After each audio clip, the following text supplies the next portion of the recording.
Salam jemaat yang dikasihi Tuhan, salam sejahtera, salam sehat dan semangat di dalam Kristus Tuhan kita. Haleluya, haleluya. Saudara, hari ini kita akan merenungkan satu kebenaran firman Tuhan dari 1 Korintus pasal 1 ayat yang kedua. Bunyi firman Tuhan demikian. Kepada jemaat Allah di Korintus, yaitu mereka yang dikuduskan dalam Kristus Yesus, dan yang dipanggil menjadi orang-orang kudus dengan semua orang di segala tempat yang berseru kepada nama Tuhan kita Yesus Kristus, yaitu Tuhan mereka dan Tuhan kita. Saudara, judul renungan kita hari ini adalah orang kudus. Saudara, ketika mendengar kata orang kudus, kira-kira apa yang ada dalam benak kita? Barangkali kita akan berpikir, ya, orang kudus ini adalah orang-orang tertentu yang memang memiliki moralitas yang bagus, yang punya kepribadian yang baik, yang disebut sebagai santa atau santo, saudara, karena mereka berperilaku baik, berkontribusi di tengah masyarakat, mati sebagai martir, dan hidup benar selama hidupnya. Dari kacamata manusiawi kita, rasa-rasanya gelar orang kudus, santo atau santa ini tidak mungkin diberikan kepada orang yang moralitasnya bobrok, memiliki kepribadian jelek, karakternya jelek, sombong, angkuh, menipu, dan lain sebagainya, saudara. Tetapi, saudara, menarik bahwa Paulus menyebut orang Korintus atau jemaat Korintus sebagai orang-orang kudus. Nah, saudara, apa maksudnya ini? Kata orang-orang kudus memakai kata hagios dalam bahasa Yunani. Artinya, arti harafiahnya dipisahkan atau dikhususkan. Dipisahkan untuk siapa, saudara? Dipisahkan untuk Tuhan. Kita dipisahkan dari dunia dan dikhususkan untuk Tuhan.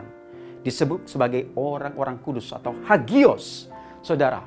Nah, saudara, menarik bahwa gelar atau identitas kita sebagai orang kudus, santo atau santa ini tidak dihasilkan melalui kerja keras kita, usaha kita, perbuatan baik kita, moralitas kita yang tinggi. Tidak, saudara. Kenapa? Karena sejatinya manusia tidak akan pernah sanggup dan tidak akan pernah bisa mencapai standar kekudusan Allah. Kalau manusia punya potensi untuk bisa mencapai standar kekudusan Allah, maka Yesus tidak perlu capek-capek turun ke dalam dunia dan mati untuk menebus dosa-dosa kita. Tetapi karena justru kebenarannya dalam manusia tidak akan pernah bisa mencapai standar kekudusan Allah, itulah sebabnya Yesus datang untuk menebus hidup kita, membeli kita dengan darahnya dan menghapus segala hutang dosa kita. Sehingga, saudara, kita dikuduskan di dalam Kristus. Sehingga kita dibenarkan dan dikatakan orang-orang kudus, saudara. Jadi sekali lagi, gelar atau identitas kita sebagai orang kudus tidak dihasilkan melalui kerja keras kita, usaha kita. Semata-mata adalah anugerah Allah yang diberikan kepada kita melalui Yesus Kristus yang telah menghapus dosa kita, yang telah membeli kita dengan darahnya yang mahal dan menghapus segala hutang dosa kita. Nah, saudara, menarik bahwa orang-orang Korintus ini bukanlah orang-orang yang setengah dewa. Mereka adalah orang-orang yang juga memiliki moralitas yang rendah. Ya, mereka banyak ditegur oleh Rasul Paulus. Mereka mempraktikkan cara beragama mereka dengan salah. Sama seperti kita, mereka masih berbuat salah. Tetapi, saudara, mereka disebut sebagai orang kudus. Bayangkan, saudara. Itu artinya bahwa, saudara, setiap orang yang percaya Yesus, setiap orang yang telah lahir baru, identitas sebagai orang kudus melekat otomatis kepada orang tersebut. Kita yang sudah percaya Yesus, entah kita mungkin baru 1 bulan, 1 tahun sudah menerima Yesus, kita disebut sebagai orang kudus. Identitas kita adalah orang kudus, saudara. Mungkin pertanyaannya, kalau begitu, kalau identitas kita adalah orang kudus, lalu bagaimana dengan fakta bahwa kita masih bisa berbuat dosa? Bahkan setelah kita menerima Yesus, masih bisa kita jatuh dalam dosa. Menyangkali kebenaran ini, menyangkali fakta ini adalah sebuah kemunafikan. Karena kita masih berjuang untuk melawan dosa, saudara. Itulah sebabnya Paulus kemudian berkata kepada jemaat Korintus dan jemaat yang lain yang disebut sebagai orang kudus ini untuk terus hidup sepadan dengan identitas barunya. Untuk terus hidup sebagai orang kudus.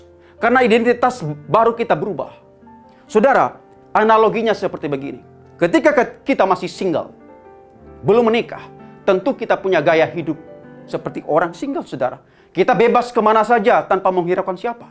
Kita bisa bermalam di tempat teman sampai pagi, tidak jadi masalah. Kita bisa menghamburkan uang untuk kesenangan kita, tidak jadi masalah. Tetapi saudara, ketika kita sudah menikah, status kita berubah menjadi married atau menikah, tentu gaya hidup kita yang masih single ini kita tidak bisa bawa-bawa dalam status baru kita sebagai orang yang sudah menikah. Tentu kita tidak bisa, saudara, pergi kemana sesuka kita.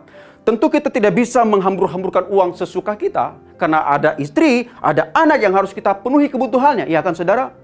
Nah, saudara, sama juga ketika kita sudah punya status baru.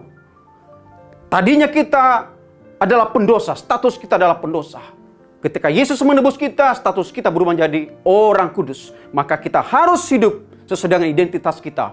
Berpikir seperti orang kudus, berbicara seperti orang kudus, berperilaku seperti orang kudus, punya karakter seperti orang kudus. Saudara, mari kita hidup sesuai dengan identitas baru kita sebagai orang-orang kudus di dalam Tuhan. Amin untuk firman Tuhan hari ini. Tuhan Yesus memberkati. Mari kita berdoa. Tuhan, kami bersyukur bahwa kami telah ditebus, hutang dosa kami telah dibayar lunas, sehingga kami disebut sebagai orang kudus di dalam Kristus. Biarlah Tuhan kami hidup sesuai dengan identitas baru kami. Menjadi orang kudus, berpikiran kudus, berperilaku kudus. Sehingga kami memuliakan nama Tuhan dan menjadi berkat bagi banyak orang. Terpuji nama-Mu Bapa, dalam nama Yesus kami berdoa dan mengucap syukur. Haleluya. Amin.